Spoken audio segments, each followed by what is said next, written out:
So hello student, myself Anupam Misra and this is yours and your beautiful the channel SAIL यानी कि subject academy learner. और उसके साथ साथ स्वागत करता हूं यूट्यूब पर एक अमेजिंग बैच पे जिसका नाम है एक कदम तैयारी का। अपने कदम तैयारी के प्रति बढ़ाते रहिए और स्टडी करते रहिए। तो आज हम लेकर आए हैं एक बढ़िया अच्छी वीडियो कह सकते हैं जो कि आपके लिए बहुत ही यूजफुल होने वाली, आपके लिए भी। और क्योंकि ये एक समझ लीजिए बेस है, ये बिल्कुल बेस है। इससे आप दो इक्वेशन जो हमने यहाँ पर कुछ लिखा है देख सकते हैं आप। यहाँ पर लिखा है substitution method, elimination method, cross multiplication method. यहाँ पर तीनों लिखे गए हैं। ये तीनों हैं क्या? ये तीनों मेथड है जिसकी वजह से क्या करेंगे हम दो इक्वेशन को डील करेंगे। दो इक्वेशन में जो एक्स और, क्योंकि हम टू वेरिएबल को देख रहे हैं तो दो आएंगे यानी कि एक्स और वाई आएगा। तो एक्स और वाई क्या करेंगे, वैल्यूज को फाइंड करेंगे। कैसे फाइंड करेंगे? इन तीनों मेथड से। ये तीनों मेथड आपके एनसीईआरटी में दिए गए हैं, इसलिए हम इसी को फॉलो करेंगे। तो यहां पर हमने दो इक्वेशन ले ली है। क्या लिया है? x plus Y is equal to 5, दूसरा टर्म हमारा 2x minus 3y is equal to 4। अच्छा, ये चीज आप हमेशा ध्यान रखिए, कभी आपसे कह दिया जाए कि x plus Y is equal to 5। अब अगर कह दिया जाए इसमें x और y की वैल्यू फाइंड करिए तो इसमें क्या होगा, इनफाइनाइट नंबर्स आएंगे। ठीक है, इसमें क्या आएंगे, इनफाइनाइट। लेकिन अगर आपकी यहीं पर अगर आपको दो इक्वेशन दे दी जाए जो कि एक दूसरे को बैलेंस करती हो, तब आप कह दीजिएगा कि उसमें जो है कुछ लिमिटेड हो सकती है, इनफाइनाइट आ जाए, लेकिन जहां तक की है लिमिटेड रहेंगी। ठीक है, तो अब यहां पर क्या है, जब दो इक्वेशन दे दी गई है और दो इक्वेशन में लिखा है कि x plus Y is equal to 5 और 2x minus 3y is equal to 4।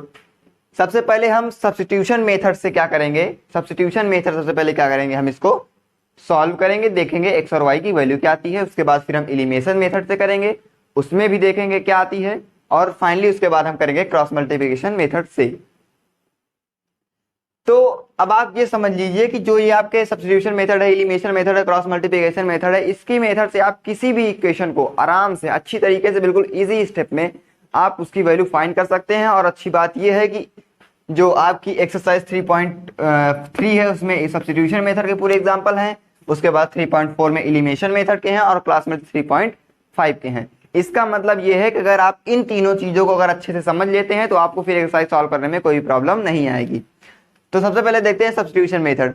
Substitution method से पता क्या चलता है? सब्स्टिट्यूशन मेथड से एक ही पता चलती है हमको कि ये कोई सब्स्टिट्यूट वर्ड से मिलकर बना हुआ है, सब्स्टिट्यूशन। तो जब सब्स्टिट्यूशन वर्ड जो है सब्स्टिट्यूट वर्ड से मिलकर बना हुआ है, और सब्स्टिट्यूट का मतलब होता है मैथ में कि एक जगह से दूसरी जगह चीजों को ले जाना।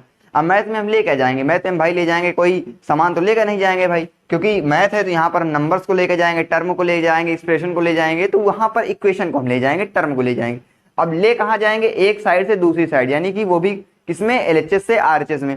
अब आप यहाँ देख सकते हैं कि मैथ में दो साइड होती है, एक एलएचएस होता है, एक आरएचएस होता है। हर जगह दो ही साइड होती हैं, लेकिन यहाँ पर लिखा है कि एलएचएस में से दो, मतलब मैथ में दो साइडों को बताया गया है कि एक एलएचएस होती है, एक आरएचएस होती है, लेफ्ट हैंड साइड और राइट हैंड साइड। अब हम मान लीजिए अगर हमको यहाँ से यहाँ में ले जाना है तो हम बोल देंगे कि हम किस में ले जा रहे हैं, एलएचएस से आरएचएस में ले जा रहे हैं। अगर आपका मन है तो आप आरएचएस से एलएचएस में भी ले सकते, कोई भी आपके ऊपर प्रेशर नहीं है कि आप एलएचएस से आरएचएस में ही ले जाइए, आरएचएस से एलएचएस में ही लेकर आइए। आपको जो सुटेबल लगे आप वो कर सकते हैं, इसमें भी कोई भी आपको प्रेशर नहीं है। यहाँ पर लिखा है, चलिए अब दो इक्वेशन यहाँ दी गई है तो अब हम क्या करेंगे, सब्स्टिट्यूशन मेथड से हम इसको सॉल्व करके देखेंगे x और y की वैल्यू क्या आती है। सबसे पहले यहाँ पहला लिखा है कि x plus Y is equal to 5। अब आप यहाँ ध्यान समझिए कि x प्लस वाई क्या है, x प्लस वाई है आपका LHS और 5 है क्या, RHS। अब आप चाहे तो इसको सब्स्टिट्यूट वहां कर दीजिए, इसको सब्स्टिट्यूट यहाँ कर दीजिए, जो आपका मन करे। लेकिन जब हमको क्या करना है, x और y की वैल्यू फाइंड करनी है, तब हम किसको सब्स्टिट्यूट करेंगे, x और y को सब्स्टिट्यूट करेंगे, तभी तो हमको उसकी वैल्यू मिलेगी। अब आपका अगर मन हो तो आप y को कर दीजिए, आपका मन हो आप x को कर दीजिए। लेकिन अब मेरा मन है तो मैं y को यहां पर करूंगा। तो y इज इक्वल टू आप कर सकते हैं 5, और ये देखिए इस साइड है ये प्लस में x, तो जब दूसरे टर्म में जाएगा तो ट्रांसपोजिंग के दौरान सिंबल चेंज होते हैं, आपको पता होना चाहिए। तो जब इस साइड में जाएगा तो हो जाएगा माइनस का x, यानी कि y is equal to 5 minus x। इसका मतलब ये है कि अगर कोई भी अगर x की वैल्यू हमको मिल जाए और अगर उससे हम उसको 5 से माइनस कर दें तो हमको y की वैल्यू आराम से मिल जाएगी। तो इसको हाईलाइट करने के लिए इसको हम लेट कर लेते हैं equation number first. Second equation दी गई है 2x माइनस के 3y इज इक्वल टू 4। अब आपको कुछ नहीं करना, क्योंकि यहाँ लिखा है कि y इसके इक्वल है, इसका मतलब जहां जहां y है मैं इसको रख सकता हूँ। ये तो भाई इतना 10th में आ गया, इतना तो पता ही होना चाहिए। तो अब यहाँ पर 3y है तो y की जगह मैं यहाँ इसको रख सकता हूँ ना, कोई दिक्कत नहीं होनी चाहिए। यहाँ हो जाएगा 2x माइनस का 3, y की जगह दूंगा 5 minus X is equal to 4। यहाँ हो जाएगा 2x, यहाँ हो जाएगा 5 3 जा 15 और माइनस माइनस क्योंकि minus 3x minus x plus 3x हो जाएगा इज इक्वल टू 4। अब आप क्या करिए, वेरिएबल को एक साइड कर दीजिए और टर्म को एक साइड कर दीजिए। तो जब आप वेरिएबल को एक साइड करेंगे तो 2x प्लस का 3x इज इक्वल टू 4 और ये माइनस में है 15 उस साइड जाएगा तो प्लस में 15 यानी कि 15 ऐसे हो जाएगा। ये हो जाएगा 5x आपका 2x plus 3x is equal to 5x is equal to 19, x is equal to 19/5। यहाँ तक बात क्लियर है कि जो हमारी x की वैल्यू आई है वो क्या आई है 19/5। ठीक है, ये मेरी x की वैल्यू आई है। अब इसी x की वैल्यू को अगर मैं y में पुट कर दूं तो मेरी x यहाँ पुट कर दूं तो मेरी जो है x में पुट कर दूं तो मेरी y की वैल्यू आ जाएगी। तो यहाँ पर लिखा है y is equal to 5 minus X, x की वैल्यू मेरी 19/5 है तो y is equal to 5 minus 19/5। LCM लेना सभी को आता है तो y इज इक्वल टू यहाँ पर हो जाएगा 15 माइनस 19/5। उसके बाद y इज इक्वल टू 15 में से 19 जाएगा, कितना बचेगा 6/5। ठीक है, इतना क्लियर है 6/5। यानी कि मेरी दो वैल्यू आई, x की वैल्यू एक आई 19/5 और y की वैल्यू आई मेरी 6/5। ठीक है, इतनी मेरी दो वैल्यू आ गई। अब आप क्या करिए, जो आपको यहाँ पर दो वैल्यू दिख रही हैं, ये दो वैल्यू, एक ये और एक ये, जो दो वैल्यू आपकी आई हैं x और y की, अब ये क्या दोनों इक्वेशन को सेटिस्फाई कर रही है कि नहीं कर रही है, ये भी चेक कर लीजिए। क्योंकि इससे क्या होगा, अगर आपको एग्जाम में दिया जाए x और y की वैल्यू फाइंड करिए तो आपको अगर ये लग रहा हो कि आंसर में डाउट है, जब बोर्ड देने जाएंगे तो अगर लगे आपको आंसर में डाउट है तो अगर आपके पास टाइम है तो आप इसको चेक भी कर सकते हैं।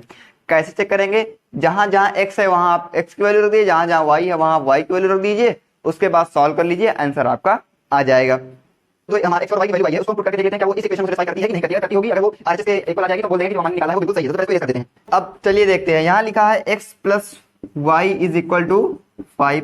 x की वैल्यू क्या है 19/5, y की वैल्यू क्या है 6/5 इज इक्वल टू 5। यहाँ से डेसिमल यानी कि डेनोमिनेटर सेम है तो पावर ये दोनों न्यूमरेटर ऐड जाएंगे, 25 बना देंगे और 5 5 जा 25 यानी कि 5 इज इक्वल टू 5। इसका मतलब जो हमने x और y की वैल्यू निकाली है वो इस इक्वेशन को सेटिस्फाई कर रही है। अब इसको भी करा लेते हैं। क्या लिखा है 2x माइनस का 3y is equal to 4। 2 x की जगह रख दीजिए आप 19/5, 3y की जगह रख दीजिए आप 6/5 इज इक्वल टू 4। जब मल्टीप्लाई करेंगे तो हो जाएगा 38/5 माइनस 18/5 इज इक्वल टू 4। जब माइनस होंगे तो यहाँ आ जाएगा 5, 38 में 3 जाएगा यानी कि 20 और ये कैंसिल होने पर आ जाएगा 4। तो 4 इज इक्वल टू 4 यानी कि जो हमने x और y की वैल्यू निकाली है ये दोनों इक्वेशन को सेटिस्फाई कर रही है। क्योंकि हमने क्या किया, हमने यहाँ पर x और y की जब वैल्यू पुट की तो वो क्या हो गया, RHS के इक्वल आ गया। जब RHS के इक्वल आ गया इसका मतलब जो है ये जो हमारे दो x और y की वैल्यू आई ये बिल्कुल सही है, जो कि x की वैल्यू यहाँ पर हो जाएगी 19/5 और 19/5 और जो y की वैल्यू हो जाएगी वो हो जाएगी 6/5। ठीक है, तो ये हमने इस इक्वेशन के मदद से हमने दो वैल्यू निकाल ली। अब हम इसी इक्वेशन को एलिमिनेशन मेथड से सॉल्व करेंगे, देखना वही वैल्यू आएगी x और y की। तो चलिए अब इसी इक्वेशन को जो है एलिमिनेशन मेथड से सॉल्व करते हैं, उसमें क्या वैल्यू आती है उसको देखते हैं। तो एलिमिनेशन मेथड का मतलब क्या होता है कि जो दो टर्म दिए जाएंगे उसको एलिमिनेट करना पड़ेगा। एलिमिनेट मतलब होता है कि उसको सेम करना पड़ेगा। अगर मान लीजिए ऊपर 2x है तो नीचे भी 2x करना पड़ेगा, वो चाहे आप मल्टीप्लाई करके करिए चाहे जो करिए, लेकिन करना पड़ेगा तभी ये जो है अप्लाई होगा। अगर ऊपर मान लीजिए 4x है तो आपको नीचे भी 4x करना पड़ेगा, चाहे अगर मान लीजिए यहाँ पर 2x था तो आप क्या करिए यहाँ 2 से मल्टीप्लाई करिए, यहाँ भी 4x हो जाएगा। तो एलिमिनेशन का मतलब यही होता है कि आपको क्या करना पड़ेगा, दो इक्वेशन को एलिमिनेट करना पड़ेगा और सिर्फ एक ही टर्म को करना पड़ेगा, चाहे आप x कर दीजिए चाहे आप y कर दीजिए। जैसे आपने सब्स्टिट्यूशन में देखा था, हमने जो है y को सब्स्टिट्यूट किया था, सिर्फ एक करना है। उसी तरह आपको यहाँ भी एक को करना है, चाहे आप एक्स को करिए चाहे वाई करिए, ये आपके ऊपर डिपेंड करता है आप किसको करते हैं, जो आपको ज्यादा इजी लगे, जो आपको लगे कि ये करने से जल्दी सॉल्व हो जाएगा तो आप वो करिए, ठीक है। कोई फर्क नहीं पड़ेगा कि आप एक्स को करते हैं कि वाई को करते हैं, करना आपको सिर्फ एक ही को है। तो जैसे यहाँ लिखा है कि x plus Y is equal to 5 और दूसरी इक्वेशन है 2x minus 3y is equal to 4। अब आप यहां ध्यान से देखिए, अब चाहे तो आप x को एलिमिनेट कीजिए और चाहे y को एलिमिनेट कीजिए, इससे कोई फर्क नहीं पड़ता। लेकिन आप यहां देख रहे हैं कि यहाँ x की जो वैल्यू है वो सिर्फ एक है, यानी कि यहाँ पर सिर्फ x अकेला है, यहाँ पर x जो है वो 2 बार है यानी कि 2x है। उसी तरह यहाँ पर y जो है वो 3 बार है और यहाँ पर सिर्फ y एक ही बार, यानी कि यहाँ पर 3y है और यहाँ पर सिंगल y है। इसका मतलब ये है कि चाहे आप यहाँ पर x को 2x कर दीजिए और चाहे यहाँ पर y को 3y कर दीजिए, इससे कोई सिर्फ एक को एलिमिनेट करना है। तो चलिए मैं यहाँ पर 3 को कर देता हूँ, कोई दिक्कत नहीं है, 3 को कर देता हूँ। तो जब आप यहाँ पर y को करेंगे एलिमिनेट, तो मेरे हिसाब से अगर आप यहाँ 3 से मल्टीप्लाई कर देते हैं तो यहाँ पर मल्टीप्लाई होने के बाद 3y बन जाएगा, नहीं बन जाएगा। तो जब करेंगे आप यहाँ पर, तो क्योंकि यहाँ नहीं करना, सिर्फ हमको एक को करना है, सिर्फ एक करना है, तो हमने यहाँ कर रहे हैं। तो जब 3 से मल्टीप्लाई करेंगे तो वो LHS में भी होगा, RHS में होगा, LHS के दोनों साइड में, अगर 2 टर्म है 2 में होगा, 3 टर्म है 3 में होगा, जितने टर्म होंगे उतने में होगा, पूरे में होगा। लेकिन तो जब मल्टीप्लाई करेंगे तो 3 से x मल्टीप्लाई करेंगे तो ये हो जाएगा 3x। फिर आप यहाँ देखेंगे कि प्लस लगा हुआ है तो प्लस लगा दिया और 3y बन गया इज इक्वल टू 3 5 या 15 हो गया। फिर जब आप इसको अब देख रहे हैं यहाँ पर कि माइनस का 3y और प्लस का 3y मिलके आपस में कैंसिल आउट हो जाएंगे, तो ये हो जाएगा कैंसिल। उसके बाद यहाँ कितना बचेगा, यहाँ बचेगा, ये हो जाएगा ऐड, तो ये बन जाएगा 5x इज इक्वल टू, अब आप यहाँ पर जब इसको ऐड करेंगे तो ये हो जाएगा 19 और x इज इक्वल टू 19/5। इसके पहले भी आपकी वैल्यू x की वही आई थी 19/5 और यहाँ पर भी 19/5 वैल्यू आ गई है। इसका मतलब जो है ये भी आपको ध्यान रखना, हो सकता था यहाँ ना भी आए, अगर यहाँ पर x को एलिमिनेट करता तो ना आता, ये मुझे क्लियर है। लेकिन आपको कंफ्यूजन ना हो इसलिए मैंने y को कर दिया, आप x को कर सकते हैं और जो x उस समय x की वैल्यू आएगी वो भी उसी की वैल्यू होगी, बिल्कुल क्लियर वैल्यू होगी। अगर वो वैल्यू आप ही लिख कर आते हैं तो कोई दिक्कत नहीं है। तो जब हमने यहाँ पर x को निकाली है तो 19/5, अब आप क्या करेंगे, अब इस 19/5 की वैल्यू चाहे आप इस इक्वेशन में पुट कर दीजिए x प्लस वाई बराबर 5, क्योंकि ये छोटी इक्वेशन है तो इसमें ही पुट करके देख लेते हैं। तो यहाँ लिखा है x प्लस वाई बराबर 5, x की वैल्यू कितनी है 19/5 plus y is equal to 5। अब आप y को उस तरफ भेज दीजिए, 5 को इस तरफ ले आइए या फिर 19/5 को उस तरफ भेज दीजिए। तो जब भेजेंगे तो ये हो जाएगा 5 और उस तरफ जाने पर ये हो जाएगा माइनस का 19/5। उसके बाद y की वैल्यू निकालेंगे तो हो जाएगा 25 और माइनस का 19/5। तो जो y की वैल्यू आ जाएगी वो आ जाएगी 6/5। तो दो वैल्यू आ गई ना, एक आ गई 19/5, एक आ गई 6/5। तो हमने क्या किया, हमने इसको एलिमिनेशन मेथड सॉल्व किया। कैसे किया, सबसे पहले देखना है आपको कि जो दो इक्वेशन दी जाएंगी उन दो इक्वेशन क्या करना है, एलिमिनेट करना है किसी एक टर्म को, चाहे आप x को करिए चाहे y करिए, और वो भी सिर्फ एक में। यानी कि अगर आप कर रहे हैं ऊपर वाले में तो ऊपर वाले में करिए, नीचे वाले में करना है नीचे वाले में, जिसमें जिसकी जरूरत हो उसमें करना है। तो हमने यहाँ देखा कि ये x छोटा था तो हमने इसकी भरपाई की और करने के बाद हमने यहाँ पर इस y को हमने 3y बना दिया मल्टीप्लाई करने के बाद। जो हमने मल्टीप्लाई किया तो मल्टीप्लाई सभी में होगा। अगर मान लीजिए यहाँ पर दो टर्म दिए गए हैं LHS में तो दोनों टर्म में होगा और RHS में तो होगा ही होगा। जब मल्टीप्लाई करेंगे तो यहाँ बन जाएगा आपका 3x plus 3y is equal to 15। अब आप यहाँ देख रहे हैं कि माइनस का 3y प्लस का 3y मिला के कैंसिल आउट हो जाएंगे और ये दोनों ऐड होकर मिला देंगे 5x, ये दोनों भी ऐड होकर मिला देंगे इज इक्वल टू 9। तो x की वैल्यू क्या आ जाएगी, x की वैल्यू आ जाएगी, क्योंकि इधर मल्टीप्लाई में इतना तो पता ही होगा कि डिवाइड में चला जाएगा उस साइड जाने पर, तो हो जाएगा 19/5। उसी तरह यहाँ पर भी जब आप 19/5 की वैल्यू इस इक्वेशन में पहली वाली इक्वेशन में पुट कर देंगे x plus Y is equal to 5, put करने के बाद जब उसको सॉल्व करेंगे तो फाइनली आपकी वैल्यू आ जाएगी x y is equal to 6/5। तो दो वैल्यू हमने यहाँ पे निकाल ली है इसकी, क्या निकाली, x पहली निकाली हमने 19/5 और दूसरी निकाली 6/5। दो वैल्यू हमने यहाँ भी फाइंड कर ली है एलिमिनेशन मेथड से। अब इसके बाद देखेंगे इसी को क्रॉस मल्टीप्लिकेशन मेथड से कैसे सॉल्व करते हैं। हमने दो देख लिया है कि सब्स्टिट्यूशन में हमने सब्स्टिट्यूट किया, एलिमिनेशन में एलिमिनेट किया। अब क्रॉस मल्टीप्लिकेशन में क्या करेंगे, मल्टीप्लाई करेंगे, स्वाभाविक सी बात है, तो वही करेंगे। यहाँ पर देखते हैं क्या होता है। चलिए तो क्वेश्चन इसी को जो है अब हम क्रॉस मल्टीप्लिकेशन मेथड से सॉल्व करेंगे। अब क्रॉस मल्टीप्लिकेशन मेथड है क्या, ये थोड़ा डिफिकल्ट हो जाता है कुछ बच्चों के लिए, लेकिन अगर आप हमारे साथ जुड़े हैं तो वो डिफिकल्ट नहीं होने वाला, बिल्कुल हम इजी वे में आपको समझाएंगे। तो इसके क्या है, कुछ स्टेप्स होते हैं जो आपको फॉलो करने पड़ते हैं। तो चलिए सबसे पहले मैं इक्वेशन लिख लेता हूँ। इक्वेशन मेरी दी गई है x plus Y is equal to 5। दूसरी इक्वेशन दी गई है 2x minus 3y is equal to 4। अब यहाँ पर लिखा है क्रॉस मल्टीप्लिकेशन, यानी कि क्रॉस मल्टीप्लिकेशन करना पड़ेगा। जब आप फिफ्थ फोर्थ सिक्स्थ में थे तब आपने क्रॉस मल्टीप्लिकेशन सीखा होगा कि कोई चीज फ्रैक्शन लिख दी जाती थी और फिर इधर साइड कुछ चीज, उसके बाद हम ऐसे ऐसे क्रॉस मल्टीप्लाई करके उसका आंसर निकालते थे। तो वही चीज यहाँ पर कही गई है कि इसको आप क्रॉस मल्टीप्लिकेशन मेथड से सॉल्व करिए। तो चलिए सबसे पहले क्या करना है, कुछ स्टेप्स को यहाँ पर आपको फॉलो करना पड़ेगा। सबसे पहले क्या करना है, आपको कुछ नंबर लिख लीजिए, जैसे 23 12 यानी कि 23 और 12, ये नंबर याद करिए। अगर आपको ये सॉल्व करना है तो ये ट्रिक है, इसकी मदद से आप बिल्कुल बिल्कुल बिल्कुल इजी में सॉल्व कर पाएंगे। क्या है 23 12 यानी कि 23 12, 23 12, ठीक है। अब 23 12 है क्या, कैसे यूज करना भी हम बताएंगे आपको। तो सबसे पहले क्या करना है, आपको लिख लेना है 23 12, सब नहीं सॉरी, सबसे पहले क्या करना है आपको, इस जो टर्म यहाँ पर दो टर्म दिए गए हैं इसको एक टर्म में करना है। यानी कि जैसे यहाँ पर 5 जो है वो आरएचएस में है तो उसको एलएचएस में लेकर आइए, 4 यहाँ पर आरएचएस में है, तो सबसे पहला काम यही होना चाहिए।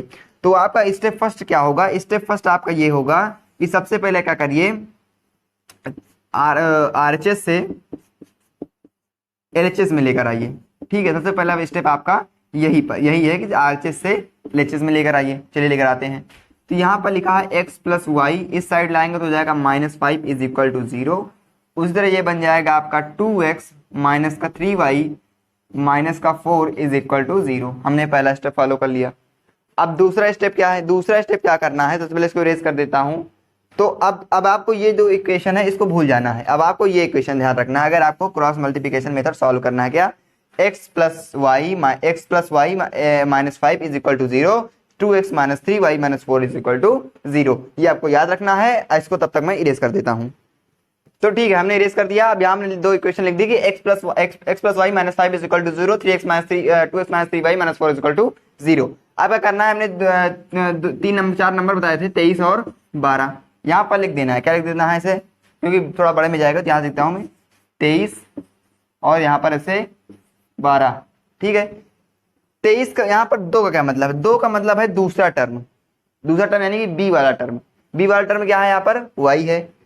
3 का मतलब तीसरा टर्म -5, 1 मतलब पहला टर्म x, 2 मतलब दूसरा टर्म फिर से।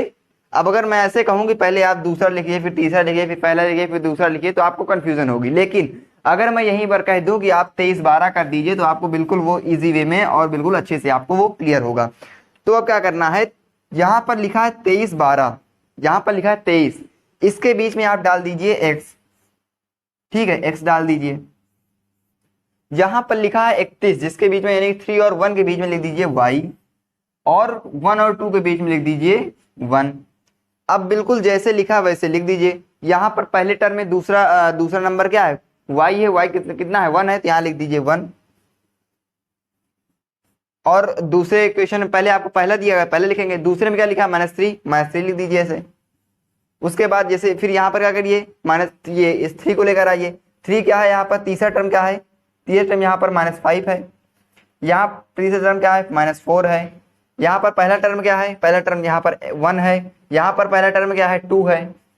यहाँ पर दूसरा टर्म क्या है, यहाँ पर दूसरा टर्म 1 है और इसमें क्या है -3 है।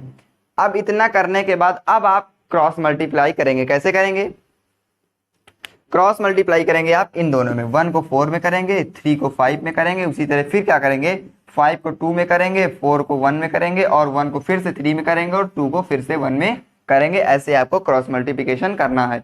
तो जब आप ऐसे क्रॉस मल्टीप्लाई करेंगे तो आपको क्या करना है, जब आप इन दोनों के बीच में करेंगे, चलिए मैं आपको करके दिखाता हूँ। तो यहाँ जब करेंगे तो ऐसे पहले लिख देंगे x, फिर लगा देंगे अपॉन, यहाँ लिख देंगे y, लगा देंगे अपॉन, यहाँ लिख देंगे 1, लगा देंगे अपॉन, क्योंकि यहाँ पर 1 है तो 1 लग गया, y है तो अपॉन लगा दिया, x है तो अपॉन। ये करना है आपको। उसके बाद क्या करना है, 1 को आप जब यहाँ मल्टीप्लाई करेंगे तो 1 और -4 मल्टीप्लाई करेंगे तो -4। फिर आप क्या करना है, माइनस लगाना है। ये चीज ध्यान रखना है, क्या लगाना है, माइनस लगाना है। हर जितनी भी क्वेश्चन आएंगे सभी माइनस से लगाना। तो आप यहाँ पर ऐसे माइनस लगा दीजिए। फिर माइनस लगाने के बाद अब यहाँ पर मल्टीप्लाई कीजिए, 3 5 जा 15 और माइनस माइनस प्लस, क्या हो जाएगा 15। अब यहाँ पर करिए, 5 से 2 में करेंगे तो 5 2 जा 10, लेकिन सिंबल किसका, माइनस का। फिर आप क्या लगाएंगे, फिर लगाएंगे माइनस, हमने बताया था कि 2 डिजिट के बीच में आप माइनस लगाएंगे।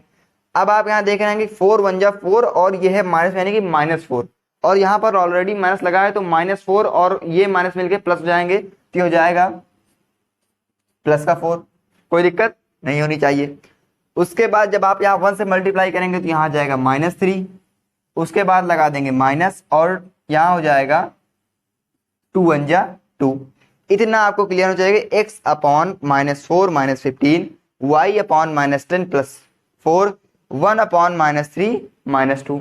अब आपको मैं फिर से एक बार बता दूं करना क्या है। सबसे पहले आपको कोई दो इक्वेशन लेनी है, जो भी इक्वेशन दी जाए उसमें कह दिया जाएगा सॉफ्ट क्रॉस मल्टीप्लिकेशन में सॉल्व करिए। सबसे पहले आपको उस इक्वेशन में जो आपका एलएचएस में जो नंबर दिया गया है उसको आरएचएस में लेकर आइए। आरएचएस में लाने के बाद आपको ये नंबर याद रखना है 23 12, ऐसे लिख देना है 23 12। आपको ये फेयर कॉपी में या बोर्ड ऑफिस में जाने के बाद ये नहीं लिखना है, आपको सॉल्व करने के बाद 23 12 इरेज कर देना है। वैसे तो ट्रिक है लेकिन आपको ये इरेज कर देना है। उसके बाद क्या करेंगे, अब जैसे 23 का मतलब यहाँ पर 2 है, 2 का मतलब दूसरा टर्म, 3 का मतलब तीसरा टर्म, फर्स्ट मतलब 1 का मतलब जो है दूसरा टर्म, और फाइनली 2 का मतलब हो गया दूसरा टर्म। तो अब वैसे ही फॉलो किया, क्योंकि जब दूसरा टर्म में सबसे पहले पहला लिखेंगे, पहले का लिखेंगे फिर दूसरे का लिखेंगे। तो जब पहले में क्या था, दूसरा टर्म y की वैल्यू 1 थी, यहाँ 1 लिख दिया। उसके बाद दूसरा क्या था, -3 था, -3 लिख दिया।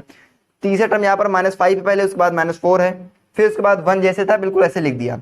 उसके बाद फिर हमने क्रॉस मल्टीप्लाई किया और दो नंबर के बीच में माइनस का सिंबल लगाया। अगर माइनस था तो माइनस में प्लस हो गया, अगर प्लस था तो माइनस हो गया, लेकिन आपको दो नंबर के बीच में माइनस लगाना था। तो कुल मिला के आपको फाइनली ये 3 चीजें मिल गई हैं। अब इन तीन चीजों को आपस में इक्वल से कनेक्ट कर देना है, इक्वल से इन चीजों को कनेक्ट कर देना है। तो चलिए उससे पहले इसको इरेज कर देते हैं, जो ऊपर वाला मैटर है पूरा। तो चलिए उसको इरेज कर दिए। यहाँ लिखा है x अपॉन वही चीज लिखी है, फिर हमने इसको इक्वल से कनेक्ट कर दिया। अब आपको यहाँ पर लास्ट स्टेप क्या करना है, x को क्या करना है, एक बार y के मतलब 1 के इक्वल करना है, और फाइनली y को भी एक बार इसके इक्वल कर देना है। उसके बाद दोनों की वैल्यू आ जाएगी। तो सबसे पहले मैं x को करता हूं, तो x upon -4 -15 is equal to 1 upon -3 -2। अच्छा, सबसे पहले क्या करिए, इसको सॉल्व करिए, कर लीजिए। चलिए देखिए, यहाँ हो जाएगा x अपॉन ये हो जाएगा -19 इज इक्वल टू 1 अपॉन -5। फिर से क्योंकि इक्वल साइन में है तो क्रॉस मल्टीप्लाई होगा, तो क्रॉस मल्टीप्लाई जब करेंगे तो यहाँ हो जाएगा -5x is equal to -19, minus से माइनस हो जाएगा cancel, x is equal to 19/5। कोई दिक्कत नहीं होनी चाहिए यहाँ तक कि जो हमारी x की जो वैल्यू आई है वो आई है 19/5।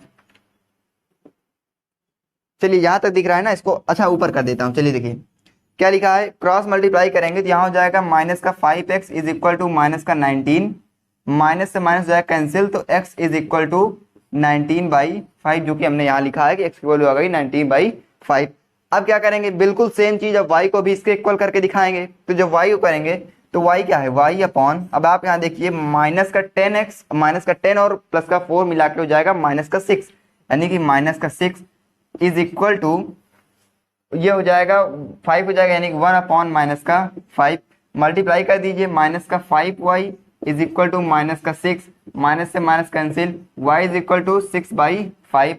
तो यहाँ लिख देता हूँ y इज इक्वल टू 6/5। अब आप यहाँ ये देख रहे हैं कि हमने तीनों सॉल्व किया, सब्स्टिट्यूशन सॉल्व किया, फिर एलिमिनेशन से, फिर क्रॉस मल्टीप्लिकेशन से। जब हमने तीनों से सॉल्व किया तो जो हमारी वैल्यूज आई हैं वो बिल्कुल सेम आई। हो सकता है डिफरेंट भी, हो सकता है क्या डिफरेंट आएंगी ही आएंगी, क्योंकि यहाँ पर क्या है, x की बहुत सारी वैल्यू है। आप यहाँ ऐसे देख लीजिए, मैं यहाँ लिख सकता हूँ कि इसकी 2 है और +3 है, 2 + 3 भी 5 होता है, कोई दिक्कत नहीं है। तो बहुत सारी वैल्यूज है x और y की जो इसको सेटिस्फाई करेंगी। लेकिन जब हमने सॉल्व किया जिस क्राइटेरिया से, उसमें हमने सारी जो वैल्यू आई वो सेम आई है, उसमें कोई दिक्कत नहीं है। आप इसी मेथड से सॉल्व करिएगा, बिल्कुल आंसर सेम आएगा। तो अगर आपने ये सीख लिया है तो इसकी मेथड से आपको एक्सरसाइज 3.3 में कोई दिक्कत नहीं होगी, इसमें आपको 3.4 में और इसमें आपको 3.5 में। इसके बाद हम एक मेथड और लेकर आएंगे, इसका नाम है रिड्यूसिंग टर्म, जिसमें आपको फ्रैक्शन में दिया जाएगा। यहाँ पर तो देख रहे हैं फ्रैक्शन में नहीं है, यहाँ पर सिर्फ एक टर्म है, जहाँ से हम यहाँ कोई अपॉन में चीज नहीं है, फ्रैक्शन में नहीं, कोई न्यूमरेटर डिनोमिनेटर नहीं है, सिर्फ एक ही चीज है। लेकिन वहां पर क्या होगा, न्यूमरेटर डिनोमिनेटर तो साथ में होंगे, तो उसको कैसे सॉल्व करेंगे, उसको सॉल्व करेंगे रिड्यूसिंग टर्म से। तो उसको जब हम सॉल्व कराएंगे तो उससे आपको क्या होगी 3 पॉइंट एक्सरसाइज 6 भी पूरी तरीके से सॉल्व हो जाएगी। इस तो जब हम उसको बता देंगे तो आपका पूरा चैप्टर क्लियर हो जाएगा। चलिए इसके बाद उसको लेकर आते हैं। तो चलिए लेकर आ चुके हैं एक दूसरा मेथड, इसका नाम है रिड्यूसिंग मेथड। इसमें क्या करेंगे, हम रिड्यूस करेंगे। किसको रिड्यूस करेंगे? टर्म को रिड्यूस करेंगे, एक्सप्रेशन को रिड्यूस करेंगे, इक्वेशन को रिड्यूस करेंगे। यहाँ पर लिखा गया है कि देखिए ये तभी लागू होगा जब आपकी इक्वेशन किस में दी जाए, फ्रैक्शन में दी जाए।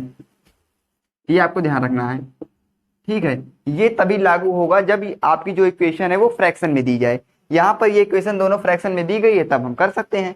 तो यहाँ पर क्या लिखा, 1/2x + 1/3y = 2। कोई नहीं, यहाँ 1 लेट कर लेते हैं। 1/3x + 1/2y = 13/6। अब आप यहाँ एक चीज ये देख रहे हैं, सबसे पहले करना क्या है समझिए। सबसे पहले ये करना है आपको कि जो आपका ये है नहीं, ये है x, सॉरी हाँ, ये है पहला टर्म यानी कि a, ये है b, फिर ये है a, ये है b, ये है c और ये है c।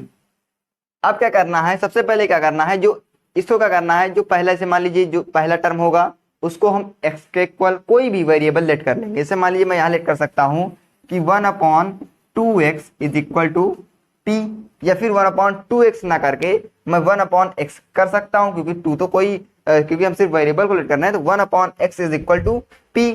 तो जब मैं ऐसे लेट करता हूँ p, इसका मतलब ये है कि जब इसमें मल्टीप्लाई होगा तो हो जाएगा 2p। जब इसमें मल्टीप्लाई होने के बाद ये बन जाएगा 2p, फिर लगा देंगे प्लस। उसी तरह 1/y = q कर सकता हूं मैं, तो यहाँ हो जाएगा प्लस का 3q = 2। कोई दिक्कत नहीं होनी चाहिए यहाँ तक। उसी तरह यहाँ कर दूंगा मैं 1/x के जैसे मैं यहाँ लेट किया था p, तो यहाँ पर हो जाएगा 3p प्लस क्या हो जाएगा 2q हो जाएगा = 13/6। ये चीज आपको ध्यान रखनी है, यहाँ पर 13/6 है। अब आप यहाँ चाहें तो इस 6 को इन दोनों में मल्टीप्लाई भी करा सकते हैं। क्या कर सकते हैं कि 6 3 = 18p प्लस 6 2 = 12p = 13। कोई दिक्कत नहीं है, बिल्कुल सेम चीज है। इस इक्वेशन को यहाँ उठा के लेकर आइए, 2p प्लस 3q = 2। अब इसको चाहे आप एलिमिनेशन मेथड सॉल्व करिए, चाहे आप सब्स्टिट्यूशन मेथड सॉल्व करिए, 2 इक्वेशन आपके पास आ चुकी है। चलिए हम एलिमिनेशन मेथड सॉल्व कर लेते हैं, इससे हमने पहले सीखा था। तो यहाँ पर देखिए, यहाँ पर 3 है, यहाँ पर 4 से मल्टीप्लाई करा दूंगा तो ये हो जाएगा 3 4 = 12 और 12 से 12 कैंसिल हो जाएगा। तो जब मैं यहाँ करूंगा तो ये पूरा ऐसे एज इट इज हो जाएगा। क्या हो जाएगा 18p प्लस 12p = 13। यहाँ मल्टीप्लाई कराऊंगा तो 4 2 = 8p प्लस 12p = 8। अब आप यहाँ क्या करिए, सिंबल चेंज कर दीजिए। जैसे सिंबल चेंज करते हैं सिंबल चेंज करिए। यहाँ पर हो जाएगा माइनस, यहाँ पर हो जाएगा माइनस, यहाँ पर हो जाएगा माइनस, ये माइनस माइनस कैंसिल हो जाएगा। यहाँ से आप माइनस करेंगे तो ये आ जाएगा आपका 10p = यहाँ पर आप 13 में से 8 को माइनस करेंगे, क्योंकि 13 यहाँ पर है, यहाँ पर 8 है। जो आप 13 में से 8 को माइनस करेंगे तो यहाँ आ जाएगा 5। उसके बाद p = हो जाएगा 5/10।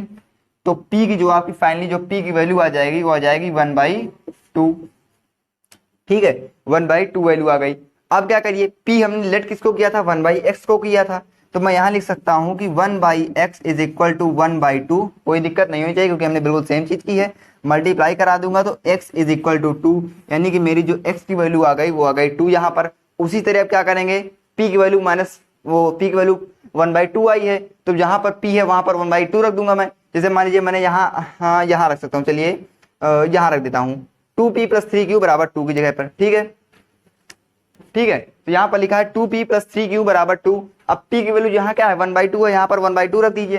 तो 2 × 1/2 प्लस 3 × q = 2। 2 से 2 कैंसिल हो जाएगा, बचेगा 3q = 2। तो q = 2/3, यानी कि q की वैल्यू क्या आ गई, q की वैल्यू मेरी आ गई q की 2/3। क्या आ गई 2/3। अब q किसके इक्वल है, q इक्वल है हमारे 1/y के। तो यहाँ लिख सकता हूँ मैं 1/, चलिए यहाँ कर देता हूँ कि 1/y = 2/3। मल्टीप्लाई कराओगे क्या हो जाएगा 2y = 3। तो y = 3/2। तो ये 2 वैल्यू आ गई हमारी। क्या आ गई, x की वैल्यू क्या आई, x की वैल्यू हमारे पास आई थी यहाँ पर सॉल्व करने पर। जब हमने यहाँ पर सॉल्व किया था p की वैल्यू 1/2 आई थी। तो इसका मतलब ये है कि 1/x = p। तो 1/x = 1/2 then x is equal to 2, यानी कि x की वैल्यू क्या आ गई 2 आ गई। उसी तरह जब हमने इसको सॉल्व किया तो y की वैल्यू क्या आ गई, y की वैल्यू आ गई हमारे पास 3/2, यानी कि हमारे पास दो वैल्यू आ चुकी है, एक x की और y की, ये हमारी जो है वैल्यू है। तो जो है रिड्यूसिंग मेथड यही था। इसका मतलब ये है कि रिड्यूसिंग मेथड तब फॉलो करेंगे जब कोई चीज फ्रैक्शन में दी जाएगी, तब हम रिड्यूसिंग मेथड लगाएंगे। रिड्यूसिंग मेथड लगाने के बाद हम उसको क्या करेंगे, एक दो टर्म में फाइंड कर लेंगे, दो इक्वेशन बना लेंगे, दो इक्वेशन बनाने के बाद उसको आप किसी भी मेथड सॉल्व, चाहे क्रॉस मल्टीप्लिकेशन लगा दीजिए, चाहे एलिमिनेशन लगा दीजिए, चाहे सब्स्टिट्यूशन मेथड लगा दीजिए, कोई दिक्कत नहीं होने वाली है। उसके बाद क्या करेंगे, उसके बाद जो है इसे हमने यहाँ पर क्या किया, इसको क्या किया, सबसे पहले लेट किया कि 1/x की वैल्यू और 1/y की वैल्यू। मान लीजिए मैं यहाँ पर हमने p लेट किया, कोई दिक्कत नहीं, आप p ही करें, आप क्यों x y z a से लेकर z तक कुछ भी लेट कर सकते हैं, आपको वो डिपेंड करता है आप लेट क्या करते हैं। उसके बाद क्या किया हमने यहाँ पर p की वैल्यू की, उसके बाद ऐसे ही करते चले आए, यहाँ पर सॉल्व किया, दोनों दो इक्वेशन आए, दोनों इक्वेशन में एलिमिनेशन सॉल्व किया। एलिमिनेशन मेथड से सॉल्व करने के बाद हमने x और p और q की वैल्यू निकाली, p और q की वैल्यू हमने 1/x और 1/y के इक्वल रखा। इक्वल रखने के बाद जब हमने इसको सॉल्व किया तो हमारी x और y की जो सेटिस्फाई करने वाली वैल्यू है वो आ चुकी है, जो कि x की वैल्यू है 2 और y की वैल्यू है 3/2। ठीक है, तो ये जो है लेक्चर यहीं पर फिनिश होता है, क्योंकि इसके बाद अगर आप ये सीख चुके हैं तो इससे आपको जो है 3.6 में कोई भी डाउट नहीं होने वाला। 3.6 एक्सरसाइज पूरी एक्सरसाइज इसी पे बेस्ड है। अगर आप ये सॉल्व कर लेते हैं तो इसको सॉल्व करिए, 2-4 एग्जाम्पल और करते रहिए। अगर किसी को कुछ डाउट हो तो कमेंट करिएगा। और आई होप कि आपने इस लेक्चर को एंजॉय किया हो, क्योंकि इसके बाद आपको इस तीसरे चैप्टर में और कुछ नहीं करना है। इसके बाद ये चैप्टर यहीं पर फिनिश होता है। अगले वीडियो में लाएंगे चौथा चैप्टर, जो कि बिल्कुल इंपॉर्टेंट है क्लास 11 के लिए भी, क्लास 12 के लिए, क्लास 11 में भी, क्योंकि ये बेस है उस चीज का। तो इसलिए मैं बता दूं कि ये सीखना बहुत जरूरी है, क्योंकि वहां पर आपको दो वैल्यू x की, क्योंकि क्वाड्रेटिक है तो वहां पर दो वैल्यू आपको, यहाँ पर तो x और y की वैल्यू निकालनी थी, इस चैप्टर में पूरे चैप्टर में x और y की वैल्यू निकालनी थी, दो इक्वेशन बनानी थी। वहां पर इक्वेशन आपको बनी बनाई भी मिल सकती है, हो सकता है बनाना भी पड़े। ठीक है, तो ये चीजों को देखना है। उसके साथ साथ जो है हम उसमें यहाँ पर हमने दो वैल्यू निकाली, वहां भी दो निकालेंगे, लेकिन यहाँ पर हम x और y की निकालते थे, वहां हम x की ही दो वैल्यू निकालेंगे। तो इसलिए वो चैप्टर बहुत ही इंटरेस्टिंग होने वाला है। चलिए मिलते हैं अगले वीडियो में, तब तक के लिए हमारे चैनल सब्सक्राइब कीजिए। Still connected, still educated, take care, thank you so much.